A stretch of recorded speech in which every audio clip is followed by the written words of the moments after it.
Ал бұйырса алғашқы күннің емін бастауға келе жатырмыз. Біздер Ақтау қаласына қызыма очищение организмі жасатуға келгенбіз. Осы жерде мен келім алып келе жатыр. Ішек құрылысты тазалау мекемесі орталығы. Соған міне бісміллә деп келе жатырмыз бастап.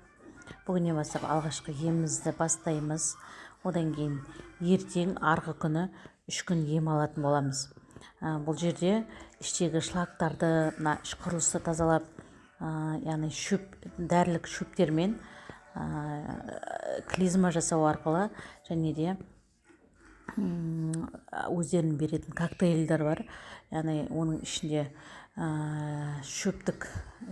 шөппен жасалады коктейль, оливковый масло бар. Одан кейін білмедім, тағы да өздерінің беретін солай емдері бар екен. Бұйырса мына жерге бахила киіп ішке кірдік. Міндетті түрде 3 күн алғаннан кейін 3 күн бойы осылай не ұстау керек, диета ұстау керек екен.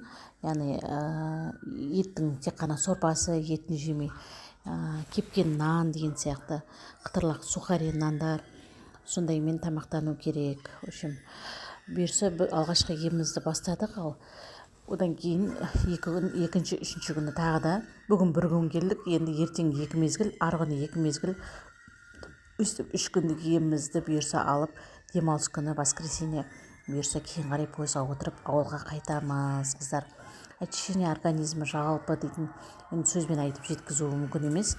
Біз врачты әңгімесін естігенде өзіміз шошып кеттік. Адам ішінде болатын глист, құрттар, паразиттерді осы жерден көріп естігенде шошып кетті көзімізбен. Ал бізге ем болсын, бұйырса көреміз енді.